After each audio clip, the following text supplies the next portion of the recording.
नमस्कार मित्रांनो, मी प्राध्यापक डॉक्टर बाळासाहेब सुतार. आज आपण महानुभाव साहित्याचा परिचय करून घेणार आहोत. प्राचीन मराठी वाङ्मयात महानुभाव साहित्यास अत्यंत महत्त्वाचे स्थान आहे. मराठीत गद्यलेखनास महानुभाव ग्रंथकारांनी प्रारंभ करून आद्य गद्यलेखनाचा मान मराठी वाङ्मयात प्राप्त करून दिला. महानुभाव वाङ्मय हे पंथनिष्ठेवर आधारलेले आहे. या वाङ्मय निर्मितीची प्रेरणा ही पंथनिष्ठ आहे. पंथांच्या प्रवर्तकांची चरित्रे, लीळा, वचने, आख्यायिका, पंथीय तत्त्वज्ञान आणि आचारधर्म यांचे दर्शन घडवणे, प्रसार करणे हे या महानुभाव वाङ्मयाचे वैशिष्ट्य आहे. महानुभाव पंथीयांनी मराठी सारस्वताची श्रीमंती ज्या ग्रंथांनी वाढवली त्या काही ग्रंथांचा आणि ग्रंथकारांचा थोडक्यात परिचय आपण करणार आहोत. पहिले ग्रंथकार आहेत माहिमभट. माहिमभट हे श्री चक्रधर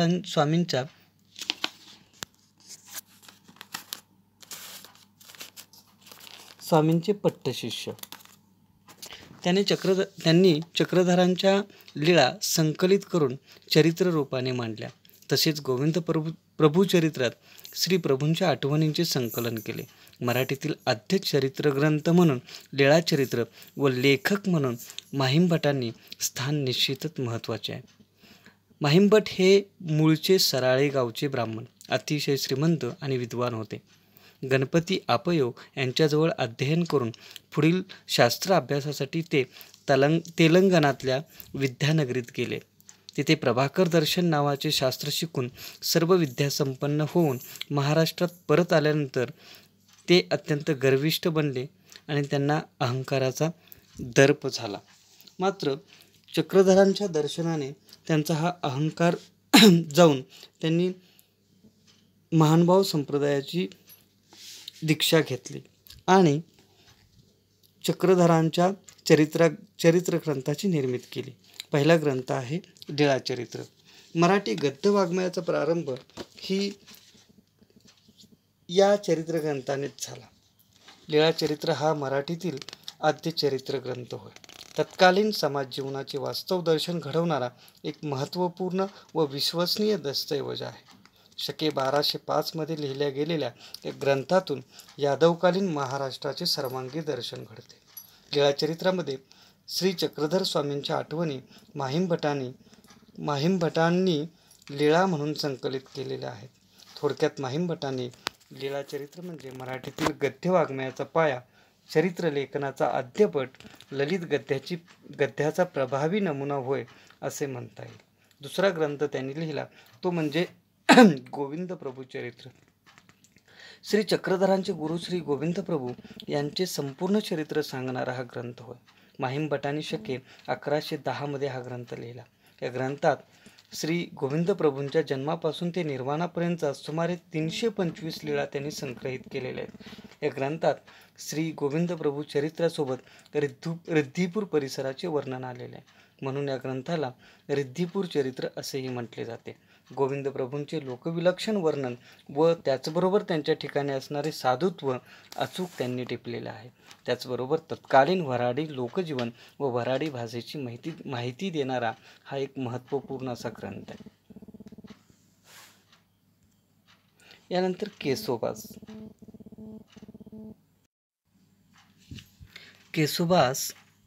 एक दिवस एक विद्वान व्याख्याते नागदेवाचार्यांच्याकडे आले आणि त्यांच्या सानिध्यात राहिले असा उल्लेख केसोबासांविषयी स्मृतिस्थळ या ग्रंथात आलेला आहे. केसोबास हे पापदंडी रामपूर या गावचे राहणारे.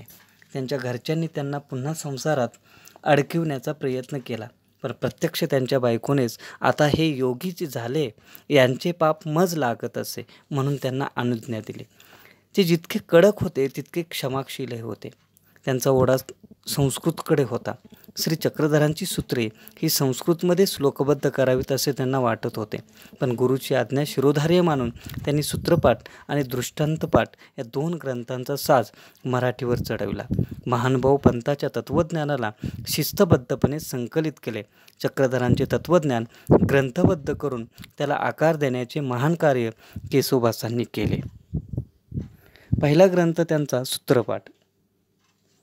लीळाचरित्र रूपी समुद्रातील सूत्रपाठ म्हणजे एक अनमोल रत्न होय. लीळाचरित्रात श्री चक्रधरांच्या मुखातून तत्वज्ञानात्मक आचार विचारांची सूत्रे विखुरली आहेत. ती सूत्रे एकत्र करून त्यांनी सुसंगतपणे मांडणी पंडित केशीराज व्यासांनी सूत्रपाठ या ग्रंथाच्या रूपाने केली. सूत्रपाठ म्हणजे महानुभाव पंथाचा वेदच आहे. महानुभाव तत्वज्ञानाची विशाल इमारत सूत्रपाठावर उभी आहे. सूत्रपाठात एकूण 1255 सूत्रे आलेली आहेत. सूत्रपाठातील सूत्रे ही लहान लहान वाक्याची मोजक्या शब्दयोजनेतून तयार झालेली आहेत. ही सूत्रे अल्पाक्षरयुक्त असली तरी आशय घन आहेत. या सूत्रपाठाच्या आधारे पुढे अनेक तात्विक ग्रंथाची निर्मिती महानुभाव आचार्यांनी केलेली आहे. त्यांचा दुसरा ग्रंथ म्हणजे दृष्टांतपाठ. केशोबास यांनी दृष्टांतपाठ या ग्रंथातून श्री चक्रधरांनी सांगितलेले तत्त्वज्ञान शास्त्रीय पद्धतीनं मांडलेले आहे. आपले तत्त्वज्ञान सर्वसामान्यांना सुलभ करून सांगण्यासाठी श्री चक्रधर अनुयायांना दृष्टांत देत असत. हे दृष्टांत त्यांनी लोकजीवनातून घेतलेले असत. केशोबासांनी एकूण 114 दृष्टांतांचे संकलन करून हा ग्रंथ सिद्ध केलेला आहे. दृष्टांत पाठातील वाङ्मयीन मूल्य अनेक अंगाने निहाळता येतात. त्यातील शब्दसौंदर्य, नादसौंदर्य व भाषा सौंदर्य हे दृष्टांत पाठातील बहुमोल साहित्य साधन आहे. श्री चक्रधरांच्या मुखातून मराठी भाषेतील पहिली कथा दृष्टांताच्या रूपाने जन्माला आली. म्हणून दृष्टांतपाठ ही कथा वाङ्मयाची बीजभूमी ठरते. केशोबाचांचा तिसरा ग्रंथ आहे तो म्हणजे मूर्तिप्रकाश. केशीराज व्यासांचा हा तिसरा ग्रंथ आहे. हा पद्यात्मक असून त्याची निर्मिती इसवी सन 1289 मध्ये झाली. मूर्तिप्रकाश हे प्रबंध काव्य आहे. केशीराजांचा हा स्वतंत्र ग्रंथ असून या ग्रंथातील ओवी संख्या 3051 इतकी आहे. श्री चक्रधरांच्या मूर्तीचे वर्णन करणे हा या काव्यग्रंथाचा वर्णविषय आहे. डोमेग्राम येथील पूजा सौराच्या प्रसंगाधारे केशीराज भास यांनी हे वर्णन केलेले आहे. यामधील सर्व वर्णने ही अलंकारयुक्त आहेत. कवीच्या मनात अंतःकरणात काठोकाठ भरलेल्या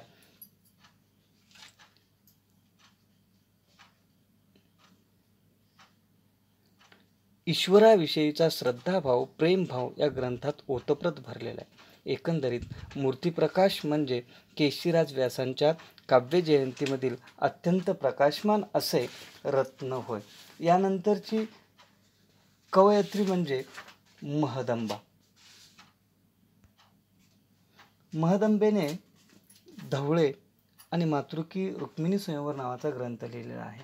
महानुभाव पंथातील महदंबा उर्फ महदाईसा ही आद्य मराठी कवयित्री आहे.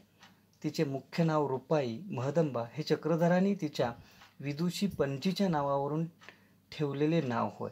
वैधव्य आल्यानंतर ती पायिकाप्रमाणे राहू लागली.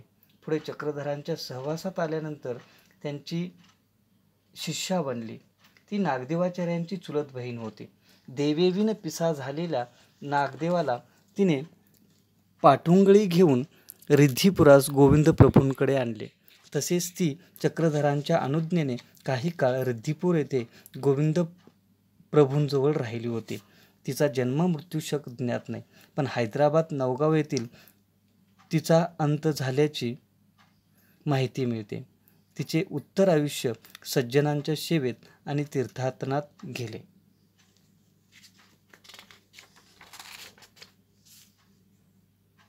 शीघ्र व उत्स्फूर्त कवित्व हा महदंबेचा खास विशेष. तिने नागदेवाचार्य व चक्रधरांवर उत्स्फूर्तपणे काही ओव्या रचल्या. महदंबेचे धवळे आणि मातृकी रुक्मिणी स्वयंवर या त्या ग्रंथाचे कर्तृत्व तिच्या नावावर आहे. धवळे पूर्वार्ध इसवी सन 1287च्या पूर्वी केव्हा तरी हे धवळे तिने लिहिले असावेत. पूर्वार्धात एकूण 83 धवळे आहेत.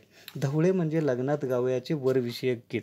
भिक्षेला गेल्यावर तिला रस्त्यात बाशिंग घेऊन जाणारी तेलीन दिसली. तेव्हा महदंबेने गोविंद प्रभूंसाठी बाशिंग मागितले. ते आणून गोविंद प्रभूंच्या मुकटी बांधले आणि ती गाऊ लागली. त्यात रुक्मिणी हरणाचा कथाभाग आलेला आहे. धवळे उत्तरार्ध. उत्तरार्धाचे कर्तृत्व संपूर्णपणे महदंबेकडे जात नाही. एक दिवस माहिमभट व लक्ष्मीभट यांनी रुक्मिणी स्वयंवर का न करा असा प्रश्न तिला विचारला. तेव्हा पूर्वी गोविंद प्रभू मुळे जमले, आता मज काही करवेल असे ती म्हणाली. आम्ही शब्द घडवून तुम्ही गा असे दोघांनी सांगितल्यावर महदंबेने हे धवळे गायले व दोघांनी लिहून घेतले. यात एकूण 63 धवळे आहेत. यात रुक्मिणी स्वयंवराचे निवेदन आहे. मातृकी रुक्मिणी स्वयंवर. महदंबेचे हे दुसरे काव्य 110 ओव्यांची असून त्याची रचना मातृकात अक्षरात आहे. 1 ते 82 ओव्यात क ते क्ष पर्यंत मातृका, 83 ते 101 ओव्यात पुन्हा अ पासून ड पर्यंत व नंतर भ ट य द व म न व असा अक्षरक्रम आहे. सफाईदारपणा, लयबद्धपणा, गतिमान निवेदन ही या काव्याची वैशिष्ट्ये आहेत. ओव्या, आरत्या अशा इतर रचनाही तिच्या नावावर आहेत. सोजी कांडित असताना तिने चक्रधर विषयक गीत लिहिलेले आहे. तिची चक्रधर निष्ठा अपूर्व असल्यामुळे चक्रधरांच्या सौंदर्याचे वर्णन त्यात आलेले आहे.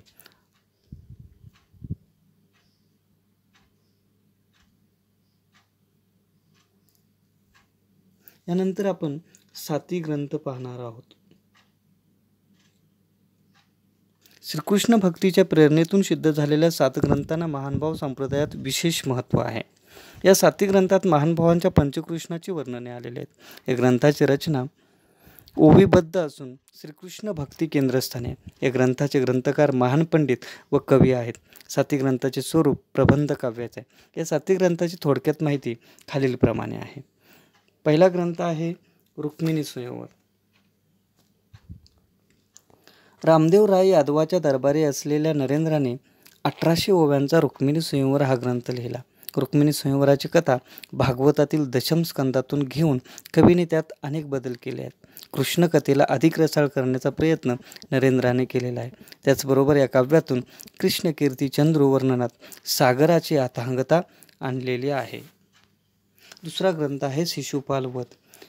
इसवी सन 1312 मध्ये भास्कर भट्ट बोरीकराने 1087 ओव्याचा हा ग्रंथ लिहिलेला आहे. ग्रंथ निका झाला परी निवृत्ती चोका नव्हेची असे परखड मत बायदेव व्यासाने शृंगार प्रधान वर्णनामुळे या ग्रंथाविषयी काढलेले आहेत. शृंगार रसाला अधिक महत्त्व देणारा हा ग्रंथ मराठी काव्यात निश्चित मोलाचा आहे. यानंतरचा ग्रंथ आहे तो म्हणजे उद्धव गीता. भास्कर भट्ट बोरीकराने इसवी सन 1333 मध्ये उद्धव गीता हा निवृत्तीपर ग्रंथ लिहून रसिकांना एक आगळा प्रत्यय देण्याचा प्रयत्न केला आहे.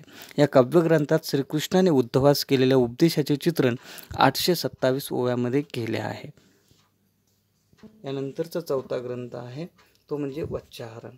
दामोदर पंडित या विद्वानाने भागवतावर आधारित वच्छाहरण हे काव्य इसवी सन 1316 मध्ये रचलेले आहे. वच्छाहरणातील श्रीकृष्ण वर्णन, यमुना तिरीचे वर्णन व वृंदावन वर्णनातून दामोदर पंडिताच्या काव्याची साक्ष पडते. आपल्या काव्यात अलंकाराची योजना करून काव्य खुलवण्याचा एक यशस्वी प्रयत्न दामोदर पंडितांनी केलेला आहे. यानंतरचा ग्रंथ आहे सह्याद्री वर्णन.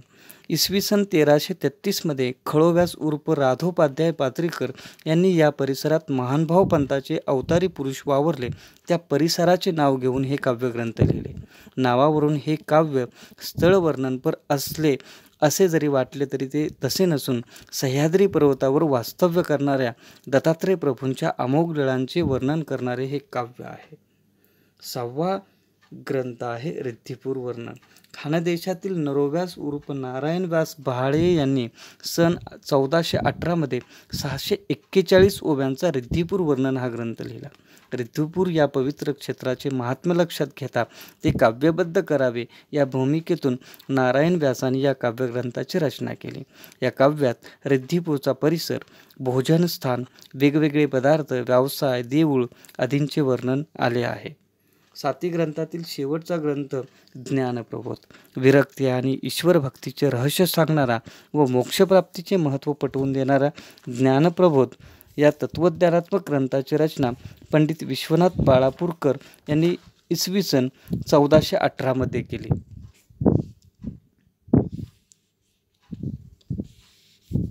गीतेच्या 13व्या अध्यायातील ज्ञानलक्षणे सांगणाऱ्या 7 ते 11 श्लोकावर विश्वनाथ यांनी 1204 ओव्याचे भाष्य केलेले आहे. या ग्रंथाचा महत्त्वाचा विशेष म्हणजे त्यातील तत्वज्ञान निरूपण होय.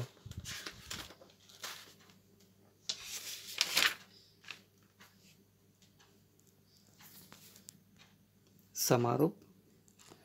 याशिवाय अन्वयस्थळ, ऊर्ध्वान्वय, तीर्थमालिका, ओव्या, भारुडे आदी विविधांगी पद्यरचना महानुभाव कवींनी केल्याचे आढळून येते.